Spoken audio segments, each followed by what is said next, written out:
my all to you, no matter what they say.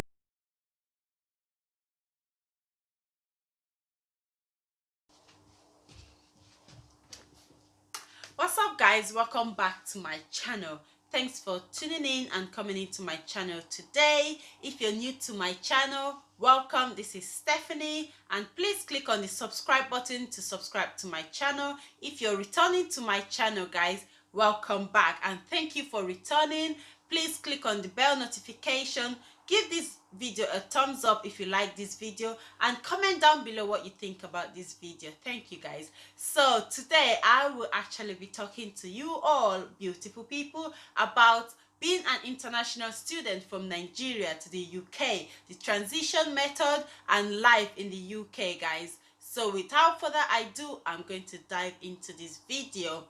First thing first, how I got to the UK. So guys, I was in Nigeria when I finished secondary school, and one day I went to visit my friend who was planning to travel abroad to the UK to study. And while I was there with her, we're so close because we went to boarding school and we're so close, we're from the same hostel. And she was like, "Oh, Steph, why don't you come with me?" And I was like, okay, that's a good idea, but obviously finances, if my parents can actually afford it. So I went back home and I spoke to my mom about it, and she was like, "That's a good idea, I would support you no matter whatever it takes me." And my mom, being my mom, she actually kept to her word. She supported me. It was tough, it wasn't easy at all because I'm not from the richest family in Nigeria, guys, come on. So it was tough, it wasn't easy, but I got there, and I'm going to share with you guys my experience so far. So when I got admission into London School of Commerce to do computer science, I was quite excited. On my interview, I didn't have a clue what they were saying, but for some reason I passed the interview, so I must have done something right? So guys, I got through. I was granted admission, and I went to apply for my visa. So when I got to the embassy, I met this immigration lawyer in Nigeria who actually did all the paperwork, the application process for me, and I submitted my visa application. So I had to go home and wait for a week or two, they said, before I'm going to get anything back from them. So when I got home, I was like, not really expecting anything, to be fair. I was just open-minded. I didn't really know how it's gonna go. I was quite young. I didn't really know anything much about traveling abroad, getting visa, flying, or anything. I was just open-minded. And 3 days later, I was contacted by a text to come and collect my visa application. So I and my mom went down to the embassy, and me being me, I didn't know you could actually be refused a visa or be granted a visa. So I went in to collect my visa, and when I was in there, I was actually trying to open the letter or the envelope where my passport was sealed. And one of the guys said to me, "You need to step out, ma'am, to open that. You can't open that in here." And I was thinking, really? Okay. So I went outside and I decided not to open it because I could only go in there. My mom couldn't come in with me. So my mom was at the immigration lawyer's office waiting for me while I finished this process. So I came to the office where my mom was, and I was like, "Ah!" And I was excited, but I haven't even opened it yet. And then the lawyer was like, "Oh, were you granted a visa?" And I was like, "Could I have not been granted a visa?" He was like, "Yeah, open your passport and see what's happened. You're excited, you don't even know what's in it." And I was like, "Okay."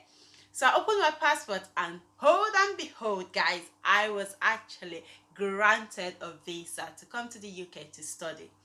So I came into the UK, and I had a friend, a family friend's brother, who was already in the UK, and he was the one who went through all the application process and helped me to actually obtain this visa and this admission.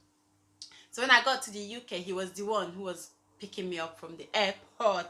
Oh, guys, my experience at the airport. So when I got to the airport, I was actually so stunned. I was like, "Oh my God, this airport is so big. This country is like really beautiful. It's nice." You know, coming from Nigeria, you've got to give credit to whom credit is due. The country was nice, it was beautiful, and I actually wanted to have a moment to actually sit down or have a look around. I didn't actually have the time to do that, guys. The guy that came to pick me up, he was such in a hurry that he actually picked up my suitcase and he got walking. He gave me this Oyster card. Oyster card is like a card that you use to travel around places in the UK, I believe, or in London. I think Oyster card works more in London. I don't think it works outside London. It works in London. So that's like a card that you use to transport, really. So you top it up, and when you touch the barrier, it charges your Oyster, like it takes money out of it, and then the barrier opens up. So he didn't explain none of that to me, but he gave me this Oyster card and he was like, just touch it and it's going to open. So obviously he stopped it up for me, which was very nice. Thank you, guys. And I remember what this guy said to me before I came. He was like, whatever you do, don't come to the UK with skirts, because it's so cold you would not need it. In my mind, I was like, wow, this place is fine. This place is really nice. What is this barrier? You touch this card and it opens. It was something different. It was something that I was not used to, but it was quite exciting. So we got on the train, and guys, nobody told me that these trains, you have to hold on. So I got on the train, me being me, I was standing there, and people, I think I saw people holding on, but I didn't know why they were holding on. I didn't know what they were doing. So I was just standing there. And when the trains moved, I went flying.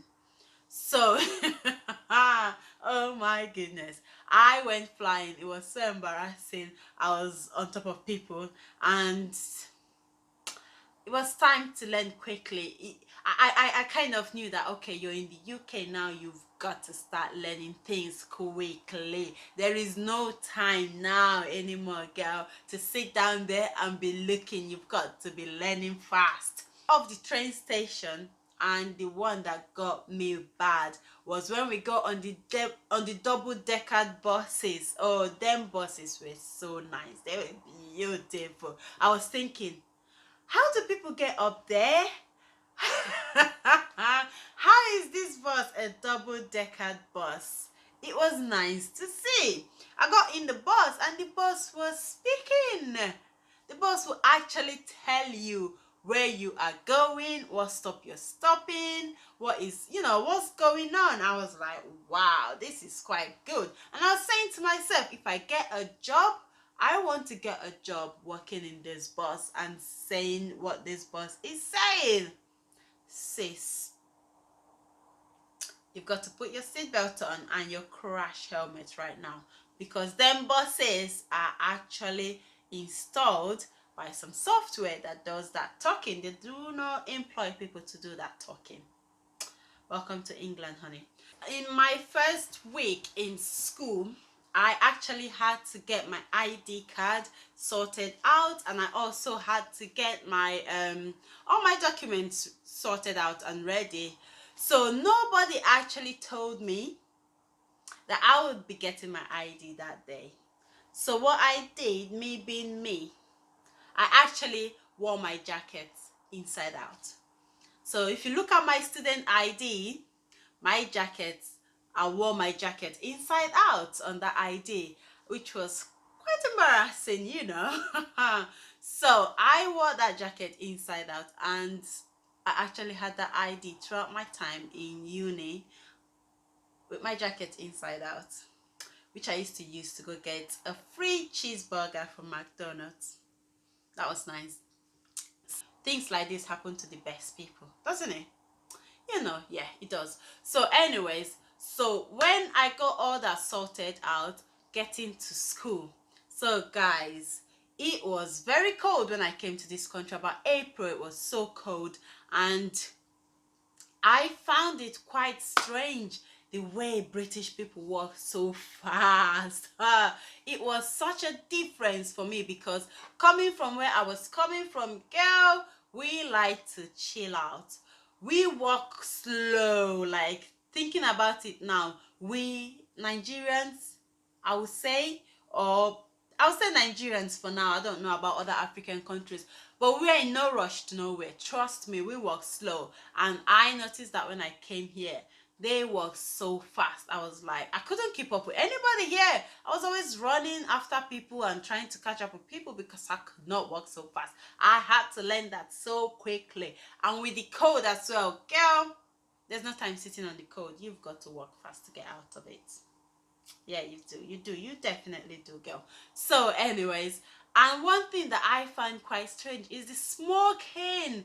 Everybody smoked, and this was before the time where they've actually banned people smoking indoors now. So now everybody have to smoke outdoors. That is the rule in the UK now. There's every organization have a smoking shelter where people have to smoke. So when you walk on the street, you see smoking shelters and you find people smoking. So they are actually polluting the air for people like us, because I had to be using my hanky to cover my nose everywhere I went.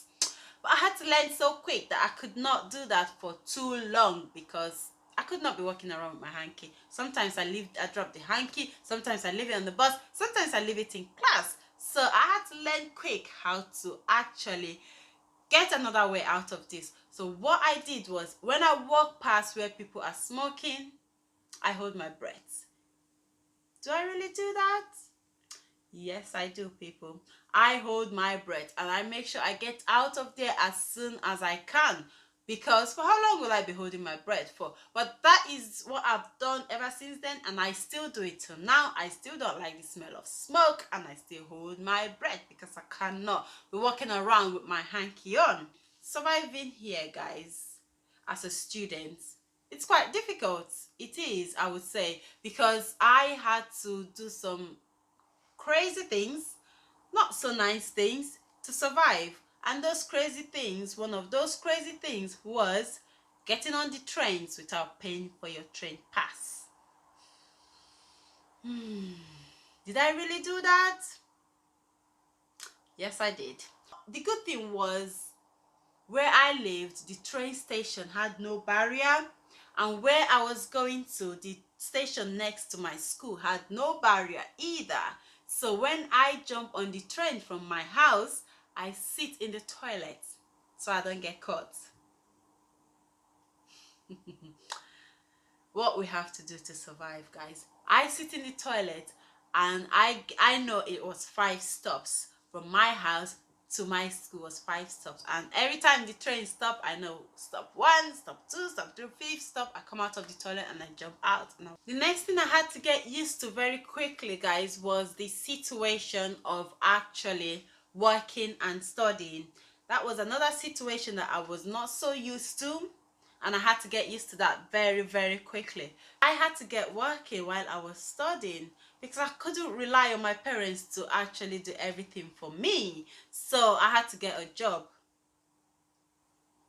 As an international student, that is something that I was not used to, because back in Nigeria, if you're a student, your parents are still supporting you.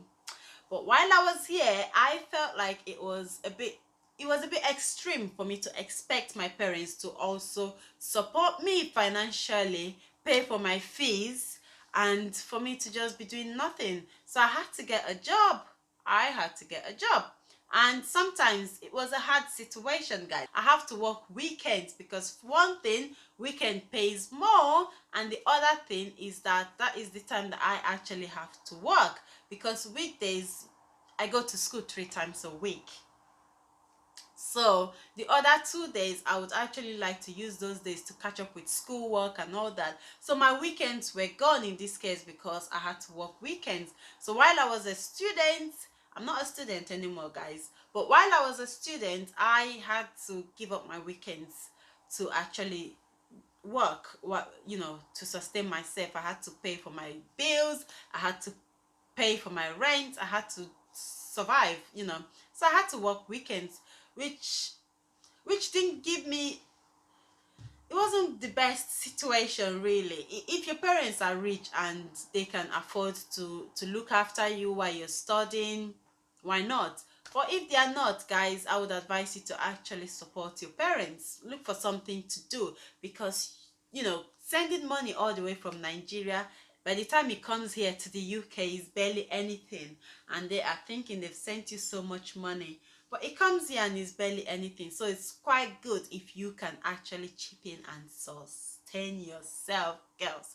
So the nice situation was, after I finished uni, moving on to my life, that was another exciting bit of my life, actually, because when I finished uni, now I have to get a job and I have to decide if I had to go back to Nigeria or if I had to stay here and pursue my career here, which I decided to stay here, and I pursued my career here, and so far it has been excellent. My experience in the UK, it's not been all bed of roses and it's not been all tears. Anyways, it's been the mixture of each, but it is quite expensive coming to the UK as an international student, but it is quite sustainable. You can do it. If I did it, you also can do it. So guys, if you want to come into the UK to study, it is actually a good place to get a good system of education. The education here is brilliant. While I was in uni, I was doing like 5 courses as a first year student. My sister was actually doing 9 courses back home in Nigeria. So, and she was a final year student. So the education system here was so easy. I found it quite easy because there are so many things that you could, internet, most of the unis, they have Wi-Fi where you can log on, you can Google things, you can watch videos. There are so many ways to help you out, guys, if you're struggling. When I came to this country, guys, I thought I wasn't the best, but I wasn't the worst either. I thought I had some brains on me, trust me. Girl got to give herself some credits, you know. If I don't, who will? Anyways, when I got to school, I met some Indians, Asian descendants really, and they were in my class. Those guys, man, I tip my hat off to them. They were so good. They helped me a lot in school. They helped me with assignments. They helped me with coursework. They helped me with so many things. I made quite good friends with quite a few of them who were quite nice and quite handy. And we had some group reading, we had the library, we had internet in school, and where I lived as well, I had Wi-Fi.